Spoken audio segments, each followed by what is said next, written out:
First card ನನಗೆ 4 of ಸಾರ್ಡ್ಸ್ ಬಂದಿದೆ. 4 of ಸಾರ್ಡ್ಸ್ ಯಾರಿಗೂ ನೀವು ಗುಡ್ ಬೈ ಹೇಳ್ತಾ ಇದ್ದೀರಾ, ಅಥವಾ ನಿಮ್ಮ ಪಾರ್ಟ್ನರ್ ನಿಮಗೆ ಗುಡ್ ಬೈ ಹೇಳ್ಬೋದು ಈ ಮಂತಲ್ಲಿ. ಮೂವಿಂಗ್ ಫಾರ್ವರ್ಡ್ ಅಂತ ಕಾರ್ಡ್ ಹೇಳುತ್ತೆ. ಕೆಲವರು 4 ಆಫ್ ಸಾರ್ಡ್ಸ್ ಅಂದರೆ ಬ್ರೇಕಪ್ ಆಗಿರುತ್ತೆ, ಸಪ್ರೇಟ್ ಆಗಿರ್ತೀರ, ಹಳೆ ಮೆಮೊರೀಸ್ನ ಪದೇ ಪದೇ ನೆನೆಸ್ಕೊಂಡು ಕಣ್ಣೀರು ಹಾಕೊಳ್ಳೋದು. 4 ಆಫ್ ಸಾರ್ಡ್ಸ್ ನಿದ್ದೆ ಬರದೇ ಇರೋದು, ಕಣ್ಣಿಗೆ ನಿದ್ದೆನೇ ಬರ್ತಾ ಇಲ್ಲ, ಬರೀ ಹಳೆ ನೆನಪುಗಳು.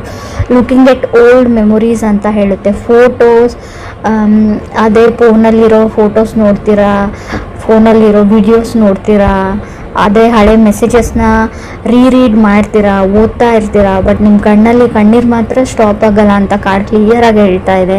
ಇದು ನೀವೇ ಮಾಡ್ತಾ ಇದ್ದೀರಿ ಅಂತ ಅಲ್ಲ, ನೀವು ಕನೆಕ್ಟ್ ಆಗಿರೋ ವ್ಯಕ್ತಿ ಕೂಡ ಇದನ್ನು ಸಫರಿಂಗ್ ಅಂತ ಹೇಳ್ತೀನಿ. ತುಂಬಾ ಸಫರ್ ಮಾಡ್ತಾ ಇದ್ದರೆ 4 ಆಫ್ ಸಾರ್ಡ್ಸ್ ಬರುತ್ತೆ. ಅದು ದುಃಖ ನಿಮಗೆ ತಡ್ಕೊಳ್ಳೋಕ್ಕೆ ಆಗಲ್ಲ, ಕಣ್ಣಿಗೆ ನಿದ್ದೆನೇ ಬರಲ್ಲ ಅಂತ. ಸೆಕೆಂಡ್ ಕಾರ್ಡ್ ನನಗೆ 6 ಆಫ್ ಸಾರ್ಡ್ಸ್ ಬಂದಿದೆ. ಡಿಫ್ರೆಂಟ್ ಸ್ಟೇಟ್ಸ್ನ ರೀಪ್ರೆಸೆಂಟ್ ಮಾಡೋದು 6 of swords. Exploring, thinking good and bad ಅಂತ ಹೇಳ್ತೀವಿ. ಇದನ್ನು ಮಾಡಿದ್ರು ಒಳ್ಳೇದಾಗುತ್ತಾ, ಇದನ್ನು ಮಾಡಿದ್ರು ಕೆಟ್ಟದ್ದಾಗುತ್ತಾ ಅಂತ. Thinking good and bad. Emotions, waters in your eyes ಅಂತ ಹೇಳುತ್ತೆ. ಆಲ್ರೆಡಿ ಹೇಳಿದ್ದೀನಿ ನಾನು, 4 ಆಫ್ ಸಾರ್ಡ್ಸ್ ಬಂದಾಗ ನಿಮಗೆ ಕಣ್ಣಲ್ಲಿ ನೀರನ್ನ ಸ್ಟಾಪ್ ಮಾಡ್ಕೊಳ್ಳೋಕ್ಕೆ ಆಗಲ್ಲ.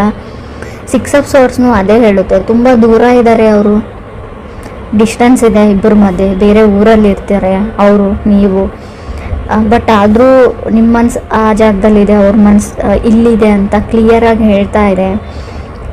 ಥರ್ಡ್ ಕಾರ್ಡ್ ನನಗೆ ಸ್ಟಾರ್ ಕಾರ್ಡ್ ಬಂದಿದೆ. ಕೆಲವ್ರಿಗೆ ಸ್ಟಾರ್ ಕಾರ್ಡ್ ತುಂಬ ಡಿಪ್ರೆಷನ್, ನೋವನ್ನ ತಂದ್ಕೊಡೋ ಕಾರ್ಡ್ ಅಂತ ಹೇಳ್ತೀನಿ. ಗಿಲ್ಟಿ ಫೀಲ್ ಮಾಡ್ಕೊಳ್ತೀರಾ, ರಿಗ್ರೆಟ್ ಇರುತ್ತೆ ನಿಮಗೆ ಆ್ಯಂಡ್ ಅದರ್ ಪರ್ಸನ್ಗೂ ಕೂಡ ಅಂತ ಕಾರ್ಡ್ ಹೇಳುತ್ತೆ.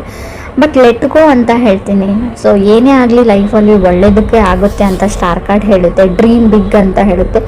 ಅವ್ರಿಗಂತಲೂ ಬೆಟರ್ ಪರ್ಸನ್ ನಿಮಗೋಸ್ಕರ ವೇಟ್ ಮಾಡ್ತಾ ಇರ್ಬೋದು. ಸೊ ಇನ್ಯಾವತ್ತೂ ಅವ್ರು ನನಗೆ ಸಿಗಲ್ಲ ಅಂತ ನಿಮ್ಗೆ ಅನಿಸಿರ್ಬೋದು ಅಂತಲೂ ಕಾರ್ಡ್ ಹೇಳುತ್ತೆ. ಫೋರ್ತ್ ಕಾರ್ಡ್ ಸ್ಟ್ರೆಂತ್ ಕಾರ್ಡ್ ಬಂದಿದೆ. ಸೊ ನಿಮ್ಮ ಹತ್ರ ಸ್ಟ್ರೆಂತ್ ಇದೆ ಅಂತ ಹೇಳುತ್ತೆ. ಸ್ಟಾರ್ ಕಾರ್ಡ್ ಬಂದ್ಬಿಟ್ಟು ನಮಗೆ ಸ್ಟ್ರೆಂತ್ ಕಾರ್ಡ್ ಬಂದರೆ ಏನು ಹೇಳ್ತೀವಿ, ಎಷ್ಟೇ ದುಃಖ ಆಗಿರಲಿ, ಎಷ್ಟೇ ಏನೇ ಆಗಿರಲಿ ಲೈಫಲ್ಲಿ you are able to face anything ಅಂತ ಹೇಳುತ್ತೆ. Anything and everything right now ಅಲ್ಲಿ ನೀವು ಆ ಸಿಚುವೇಶನ್ನಲ್ಲಿದ್ದರೆ ಎಲ್ಲನೂ ಫೇಸ್ ಮಾಡ್ತೀರಾ, ನೀವು ಎಲ್ಲನೂ ಹೆದರಿಸ್ತೀರಾ. ಫಿಫ್ತ್ ಕಾರ್ಡ್ ನನಗೆ ಸನ್ ಕಾರ್ಡ್ ಬಂದಿದೆ. ಸೊ ನೀವೆಲ್ಲ ಆಟೋಮೆಟಿಕ್ ನೀವು ಹೀಲ್ ಆದಾಗ, ಅದರಿಂದ ಹೊರಗಡೆ ಬಂದಾಗ, ಸನ್ ಕಾರ್ಡ್ ನಾವು ಟ್ಯಾರೋ ಡೆಕ್ಕಲ್ಲೇ ತುಂಬ ಪಾಸಿಟಿವ್ ಕಾರ್ಡ್ ಅಂತ ತುಂಬ ಸರ್ತಿ ಹೇಳಿದ್ದೀನಿ ನಾನು. ಸೊ ಇದೇನಂದರೆ ಸನ್ ಕಾರ್ಡ್ ಗ್ರೋತ್ ಅಂತ ಹೇಳ್ತೀನಿ. ಮೇ ಬಿ ನೀವು ಕುಂಭರಾಶಿಯವ್ರ ಜೊತೆ ಕನೆಕ್ಟ್ ಆಗಿದ್ರೆ, ಅಥವಾ ಸನ್ ಕಾರ್ಡ್ ಲಿಯೋ ಅಂದರೆ ಸಿಂಹ ರಾಶಿನ ಕೂಡ ರೀಪ್ರೆಸೆಂಟ್ ಮಾಡುತ್ತೆ. ಆ ರಾಶಿಯವ್ರ ಜೊತೆ ಕೂಡ ಕನೆಕ್ಟ್ ಆಗಿರ್ಬೋದು, ಅಥವಾ ನೀವು ಯಾವುದೇ ರಾಶಿಯವ್ರ ಜೊತೆ ಕನೆಕ್ಟ್ ಆಗಿರ್ಬೋದು. ಆ ವಿಷಯ ಅದಲ್ಲ, ನಿಮ್ಮದು ಅಥವಾ ಅದರ್ ಪರ್ಸನ್ದು ಬರ್ತ್ಡೇ ಕೂಡ ಹತ್ತಿರ ಬಂದಿರ್ಬೋದು ಅಂತ ಕಾರ್ಡ್ ಹೇಳುತ್ತೆ. ಬರ್ಡೇ ಮಂತ್ ಅಂತ ಹೇಳುತ್ತೆ. ಮುಖದಲ್ಲಿ ಒಂದು ಗ್ಲೋ ಇರುತ್ತೆ, ನಿಮ್ಗೆ ಖಂಡಿತವಾಗ್ಲೂ ಗ್ಲೋ ಬರುತ್ತೆ ಅಂತ ಹೇಳ್ಬೋದು. ಶೆಡ್ಡಿಂಗ್ ಆಫ್ ಓಲ್ಡ್ ಸ್ಕಿನ್ ಅಂತ ಹೇಳ್ತೀವಿ. ಮೇ ಬಿ ನಿಮ್ಗೆ ಅನಿಸುತ್ತೆ ನೀವು ಏನೋ ಕಳ್ಕೊಂಡ್ಬಿಟ್ಟೆ ಲೈಫಲ್ಲಿ ಅಂತ, ಬಟ್ ಆ ಥರ ಇಲ್ಲ. ನಿಮ್ಮಿಂದ ಏನು ಕಿತ್ಕೊಂಡಿರುತ್ತೆ ಯೂನಿವರ್ಸ್ ಅದನ್ನು ವಾಪಸ್ ರಿಟರ್ನ್ ಬ್ಯಾಕ್ ಮಾಡೇ ಮಾಡುತ್ತೆ ಅಂತ ಸನ್ ಕಾರ್ಡ್ ಹೇಳ್ತಾ ಇದೆ. ಸೊ ವರಿ ಮಾಡ್ಕೊಳ್ಬೇಡಿ. ಸಿಕ್ಸ್ತ್ ಕಾರ್ಡ್ ನನಗೆ 7 ಆಫ್ ಪೆಂಟಿಕಲ್ಸ್ ಬಂದಿದೆ. ಏನು ಅಂದರೆ ಸೆವೆಂತ್ ಕಾರ್ಡ್ ಹರ್ಮೆಟ್ ಕಾರ್ಡ್ ಬಂದಿದೆ. ಸೊ ನೀವು ಕೆಲವರು ಯಾವುದಕ್ಕಾದರೂ ವೇಟ್ ಮಾಡ್ತಾ ಇದ್ರೆ ತುಂಬ ದಿನಗಳಿಂದ, ಫೇಮ್ ಆ್ಯಂಡ್ ಸಕ್ಸಸ್ ಆಗಿರ್ಬೋದು, ಯಾವುದೋ ಒಂದು ವ್ಯಕ್ತಿಗಾಗಿರ್ಬೋದು, ಅಥವಾ ನಾನು ವೇಟ್ ಲಾಸ್ ಮಾಡ್ಕೊಳ್ಬೇಕು ಅಂತ ಡಯಟ್ ಮಾಡ್ಕೋರು ಆಗಿರ್ಬೋದು, ಅಥವಾ ಬೇಬಿ ಬೇಕು ಅಂತ ಏನು ಹೇಳ್ತಾರೆ ಕನ್ಸೀವ್ ಆಗೋಕ್ಕೆ ಟ್ರೈ ಮಾಡ್ತಾ ಇರ್ಬೋದು. ಸೊ ಅವರು ಕೂಡ ನೀವೇನು ಅಂದ್ಕೊಂಡಿರ್ತಾರೋ ಅದು ಸಿಗೋ ಅಂಥ ಟೈಮ್ ಅಂತ ಹೇಳುತ್ತೆ. ಬಟ್ ಅಷ್ಟೇ ಕೇರ್ಫುಲ್ಲಾಗಿ ಕೂಡ ನೀವು ಇರಬೇಕಾಗುತ್ತೆ ಅಂತ ನಾನು ಹೇಳ್ತೀನಿ. ಯಾವುದೇ ರೀತಿ ರಿಸ್ಕ್ ತೊಗೊಳ್ಳೋದು ಬೇಡ ಅಂತ ಕೂಡ ಹೇಳ್ತಾ ಇದೆ ಕಾರ್ಡು. ಈ ಹೇರ್ ಕಾರ್ಡ್ ನನಗೆ 6 ಆಫ್ ಪೆಂಟಿಕಲ್ಸ್ ಬಂದಿದೆ. ನಿಮ್ಮ ಹತ್ರ ತುಂಬ ಜನ ಹೆಲ್ಪ್ ಕೇಳ್ತಾರೆ, ಸೊ ನೋ ಹೇಳೋದನ್ನು ಕಲೀರಿ ಅಂತ ಕಾರ್ಡ್ ಹೇಳುತ್ತೆ. ಎಲ್ಲನೂ ನಾನು ಮಾಡಿಬಿಡ್ತೀನಿ, ಎಲ್ಲ ನನ್ನಿಂದ ಆಗುತ್ತೆ ಅಂತ ಯಾವುದೂ ಇರಲ್ಲ. ನನ್ನಿಂದ ಆಗಲ್ಲ, ನನಗೆ ಬೇರೆ ಕೆಲಸ ಇದೆ ಅಂತ ಹೇಳ್ಬೋದು. ಎಮೋಷ್ನಲಿ ಮೆಚ್ಯೂರ್ ಆಗ್ತೀರಾ 6 ಆಫ್ ಪೆಂಟಿಕಲ್ಸ್ ಇರೋದ್ರಿಂದ. You are deserving the best ಅಂತ ಕಾರ್ಡ್ ಹೇಳುತ್ತೆ. 9th ಕಾರ್ಡ್ 7 ಆಫ್ ಪೆಂಟಿಕಲ್ಸ್ ಬಂದಿದೆ. ನಿಮ್ಮ ಡ್ರೀಮ್ಸು ನಿಮ್ಮ ಹತ್ರ ಬರ್ತಾ ಇದೆ, ಬರುತ್ತೆ ಅಂತ ಕೂಡ ಹೇಳುತ್ತೆ.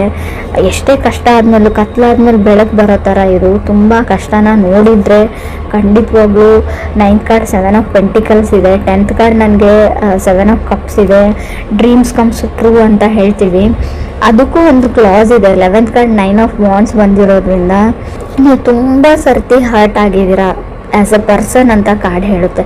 As a person so money times ನಿಮ್ಮ ಟ್ರಸ್ಟು ಬ್ರೇಕ್ ಆಗಿದೆ, ಟ್ರಸ್ಟ್ ಇಶ್ಯೂಸ್ ಇದೆ ರಿಲೇಷನ್ಶಿಪ್ಪಲ್ಲಿ. ಸೊ ಅವ್ರು ನಂಬಲಾ ಬೇಡವಾ, ತುಂಬ ಗೊಂದಲಗಳು, ಕನ್ಫ್ಯೂಷನ್ಸ್ ಇದೆ, ಏನೇನೋ ಅನುಮಾನಗಳು ಸ್ಟಾರ್ಟ್ ಆಗಿದೆ, ನಿಮಗೆ ಸ್ಟಾರ್ಟ್ ಆಗುತ್ತೆ ಕೂಡ ಕೆಲವರಿಗೆ. 12th ಕಾರ್ಡ್ ನನಗೆ ವೀಲ್ ಆಫ್ ಫಾರ್ಚೂನ್ ಇದೆ, ಬಟ್ ನೀವು ಕೊನೆಯದಾಗಿ ನೀವೇ ವಿನ್ ಆಗ್ತೀರಾ ಅಂತ ಕಾರ್ಡ್ ಹೇಳುತ್ತೆ.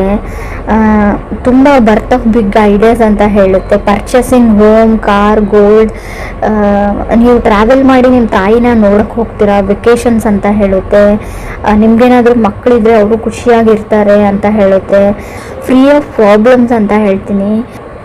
ಸೊ ಆದಷ್ಟು ಗ್ರೀನ್ ಕಲರ್ನ ಯೂಸ್ ಮಾಡಿ ಅಂತ ಹೇಳ್ತೀವಿ. ಗ್ರೀನ್ ಕಲರ್ ಬಟ್ಟೆಗಳು, ಗ್ರೀನ್ ಕಲರಲ್ಲಿ ವಾಲ್ ಪೇಂಟಿಂಗ್ಸ್ನು, ಗ್ರೀನ್ ಕಲರ್ ಜ್ಯುವೆಲರಿ ಆಗಿರ್ಬೋದು, ರಿಂಗ್ ಆಗಿರ್ಬೋದು, ಹೇರ್ ಬ್ಯಾಂಡ್ಸ್ ಆಗಿರ್ಬೋದು, ನಿಮ್ಮ ಶರ್ಟ್ ಪ್ಯಾಂಟ್ಸ್ ಎನಿಥಿಂಗ್ ಆಗಿರ್ಬೋದು. ನೀವು ಜೆಂಟ್ಸ್ ಆಗಿದ್ದರೆ ಆದಷ್ಟು ನಿಮಗೆ ಹಣದ ಪ್ರಾಬ್ಲಮ್ ಇದ್ದರೆ ಗ್ರೀನ್ ಈಸ್ ಮನಿ ಅಂತ ಕರಿತೀವಿ.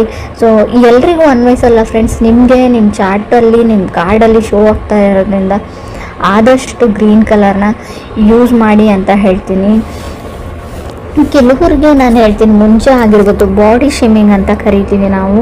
ಸೊ ಆ ಥರ ನಾನು ದಪ್ಪ ಇದ್ದೀನಿ, ನಾನು ಚೆನ್ನಾಗಿಲ್ಲ, ನಾನು ಬ್ಲ್ಯಾಕ್ ಇದ್ದೀನಿ, ನಾನು ಕೂದಲಿಲ್ಲ, ಆ ಥರ ಎಲ್ಲ ಯೋಚನೆಗಳು ನಿಮಗೆ ಬರುತ್ತೆ.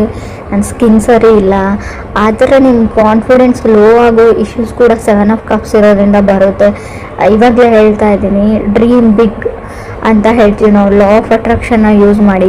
ಸೊ ನಾನು ಇದಕ್ಕೆ ನಾನು ಯಾರು ಚೆನ್ನಾಗಿಲ್ಲ, ಚೆನ್ನಾಗಿರ್ತಾರೆ, ದಪ್ಪ ಇದ್ದಾರೆ, ಸಣ್ಣ ಇದ್ದಾರೆ, ಅದು ಯಾವುದು ಮ್ಯಾಟ್ರ್ ಆಗಲ್ಲ. ಸೊ ನಮ್ಮ ಬಗ್ಗೆ ನಮ್ಗೆ ಕಾನ್ಫಿಡೆಂಟ್ ಇರಬೇಕು ಅಷ್ಟೇ.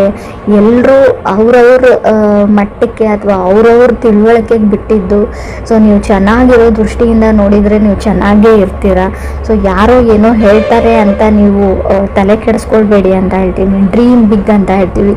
ಸೊ ನಿಮ್ಮ ಡ್ರೀಮ್ಸು ಟ್ರೂ ಆಗೋ ಟೈಮ್ ಇದೆ. ಸೊ ನೀವು ಯಾರಿಗಾದ್ರೂ ವೇಟ್ ಮಾಡ್ತಾ ಇದ್ರೆ, ಕಮ್ಯುನಿಕೇಷನ್ 7 ಆಫ್ ಪೆಂಟಿಕಲ್ಸ್ ಮತ್ತು ಸನ್ ಕಾರ್ಡ್ ಇರೋದ್ರಿಂದ ನೀವೇ ಟ್ರೈ ಮಾಡಿ, ಅವ್ರಿಗೆ ಒಂದು ಹಾಯ್ ಹೇಳೋಕ್ಕೆ ಟ್ರೈ ಮಾಡಿ ಅಂತ ಹೇಳ್ತೀನಿ. ಬರೀ ಅವ್ರ ಫೋಟೋಸ್ ನೋಡಿ ಅಥವಾ ಅವ್ರ ಪ್ರೊಫೈಲ್ ನೋಡಿ ಸುಮ್ಮನಾಗಬೇಡಿ. ಅಥವಾ ಆಲ್ರೆಡಿ ಅವ್ರಿಗೆ ಗರ್ಲ್ ಫ್ರೆಂಡ್ ಇರ್ಬೋದು, ಇದ್ದಾರೆ ಅಂತ ನೀವೇ ಫ್ರೀ ಇಮ್ಯಾಜಿನೇಷನ್ ಎಲ್ಲ ಮಾಡ್ಕೊಳ್ಳೋಕೆ ಹೋಗಬೇಡಿ. ಕಮ್ಯುನಿಕೇಟ್ ಮಾಡಿ, ನಿಮ್ಗೇನು ವಿಷಯ ಇದೆ, ನಿಮ್ಮ ಫೀಲಿಂಗ್ಸ್ನ ಎಕ್ಸ್ಪ್ರೆಸ್ ಮಾಡ್ಕೊಳ್ಳಿ ಅಂತ ಕಾರ್ಡ್ ಹೇಳುತ್ತೆ. ಸೊ ಅವ್ರು ನೋ ಆದರೂ ಹೇಳಿ, ಎಸ್ ಆದರೂ ಹೇಳಿ, ದ್ಯಾಟ್ ಡಸಂಟ್ ಮ್ಯಾಟರ್ ಅಂತ ನಾನು ಹೇಳ್ತೀನಿ. ಅಟ್ಲೀಸ್ಟ್ ನಿಮ್ಮ ಟೈಮ್ ಸೇವ್ ಆಗುತ್ತೆ. ಸೊ ಅವ್ರಿಗೆ ವೇಟ್ ಮಾಡ್ಕೊಂಡು ಕೂಡೋದಾದರೂ ನೀವು ಬಿಡ್ತೀರಾ, ನಿಮ್ಮ ಟೈಮ್ ಆ್ಯಂಡ್ ಮನಿ ಎರಡು ಸೇವ್ ಆಗುತ್ತೆ ಅಂತ ಕಾರ್ಡ್ ಹೇಳ್ತಾ ಇದೆ. ಅಥವಾ ನೀವು ಮ್ಯೂಚುವಲಿ ಯಾರ ಜೊತೆನೋ ಫ್ರೆಂಡ್ಸ್ ಥರ ಇರ್ತೀರಾ, ಫ್ರೆಂಡ್ಸ್ ಥರ ಓಡಾಡ್ತೀರಾ. ಸೊ ನಿಮಗೆ ಅವ್ರ ಮೇಲೆ ಫೀಲಿಂಗ್ಸ್ ಇದೆ. ಅದು ಅಥವಾ ಕ್ರಾಸ್ ವಾಚರ್ಸ್ ಯಾರಾದರೂ ನೋಡ್ತಾ ಇದ್ದರೆ 7 ಆಫ್ ಕಪ್ಸ್ ನನಗೆ ಕಾರ್ಡ್ ಬಂದಿರೋದ್ರಿಂದ ಸೊ ಹೇಳ್ಕೊಳ್ಳೋಕ್ಕಾಗಿಲ್ಲ ಅಂತ ಹೇಳ್ಕೊಂಡು ಬಿಡಿ ಅಂತ ಹೇಳುತ್ತೆ. ಯಾಕಂದರೆ ಮಿಸ್ ಆಪರ್ಚುನಿಟೀಸ್ ಆಗೋವಂಥ ಚಾನ್ಸಸ್ ಇದೆ. ಮತ್ತು 9 ಆಫ್ ವಾಂಡ್ಸ್ ಇರೋದ್ರಿಂದ ಈ ಮಿಸ್ಅಂಡರ್ಸ್ಟ್ಯಾಂಡಿಂಗ್ ಅಂತ ಹೇಳ್ತೀವಿ, ಟ್ರಸ್ಟ್ ಇಶ್ಯೂಸ್ ಬರ್ಬೋದು. ನೀವೇ ಮಿಸ್ಅಂಡರ್ಸ್ಟ್ಯಾಂಡಿಂಗ್ ಮಾಡ್ಕೊಳ್ಬೋದು, ಬೇರೆಯವ್ರ ಬಗ್ಗೆ ತಪ್ಪಾಗಿ ತಿಳ್ಕೊಳ್ಳುವಂಥ ಚಾನ್ಸಸ್ ಇದೆ. ಮತ್ತು ಇದರಿಂದ ನೀವು ಅದರ್ ಪರ್ಸನ್ಗೆ ಹರ್ಟು ಮಾಡ್ಬೋದು ಈ ಮಂತಲ್ಲಿ ಅಂತ ಹೇಳುತ್ತೆ. ಸೊ ನಿಮಗೆ ಯಾರೇ ಏನೇ ಹೇಳಿರಲಿ, ಥರ್ಡ್ ಪರ್ಸನ್ ಯಾರನ್ನೋ ಯಾರ ಜೊತೆನೇ ನೋಡಿರಲಿ, ನೀವು ಏನು ಹೇಳ್ತೀವಿ ನಾವು, ನೀವೇ ಕಣ್ಣಾರೆ ನೋಡಿದರೂ ಕೂಡ ಇನ್ನೊಂದು ಸರ್ತಿ ಅದನ್ನು ಪ್ರಮಾಣಿಸಿ ನೋಡ್ಕೊಳ್ಳಿ ಅಂತ ನಾನು ಹೇಳ್ತೀನಿ. ಸೊ ನೀವು ಮಿಸ್ಅಂಡರ್ಸ್ಟ್ಯಾಂಡಿಂಗ್ ಮಾಡಿಕೊಂಡು ಅದರ್ ಪರ್ಸನ್ಗೆ ಹರ್ಟ್ ಮಾಡೋವಂಥ ಚಾನ್ಸಸ್ ಇದೆ. ಅದ್ರ ಬಗ್ಗೆ ನಿಮಗೆ ಕೇರ್ ಇರಲಿ. ಸೊ ನಿಮಗೇನಾದರೂ ಮಕ್ಕಳಿದ್ರೆ, ಆಲ್ರೆಡಿ ಕಿಡ್ಸ್ ಇದ್ದರೆ ಅವ್ರನ್ನ ಖುಷಿಯಾಗಿ ಇಟ್ಕೊಳ್ಳೋಕೆ ಟ್ರೈ ಮಾಡಿ. ನಿಮ್ಮ ರಿಲೇಷನ್ಶಿಪ್ಪು, ನಿಮ್ಮ ಕಿತ್ತಾಟ, ನಿಮ್ಮ ಲೈಫನ್ನ ಹೊರೆನ ಅವ್ರ ಮೇಲೆ ಹಾಕಬೇಡಿ. ಸೊ ಅವ್ರ ಬಾಲ್ಯನ ಅವ್ರಿಗೆ ಅನುಭವಿಸೋ ಹಾಗೆ ನೀವು ಮಾಡಿಕೊಡಿ ಅಂತಲೇ ಕಾರ್ಡ್ ಹೇಳ್ತಾ ಇದೆ. ವೆಕೇಷನ್ಸ್ಗೆ ಹೋಗಿ ಅವ್ರ ಜೊತೆ ಟೈಮ್ ಸ್ಪೆಂಡ್ ಮಾಡಿ ಮಕ್ಕಳ ಜೊತೆ ಅಂತ ಕೂಡ ಕಾರ್ಡ್ ಕ್ಲಿಯರ್ ಆಗಿ ಹೇಳ್ತಾ ಇದೆ. ಬಟ್ ಸೋ ಮನಿ ಹರ್ಟ್, ನಿಮಗೆ ಹರ್ಟ್ ಆಗ್ತೀರ, ತುಂಬ ಹರ್ಟ್ ಆಗುವಂಥ ಚಾನ್ಸಸ್ ಇದೆ. ಸೊ ನಾನು ಮುಂಚೆನೇ ಹೇಳ್ತಾ ಇದ್ದೀನಿ, ಅದನ್ನೆಲ್ಲ ಮನಸ್ಸಿಗೆ ಇಟ್ಕೊಳ್ಬೇಡಿ.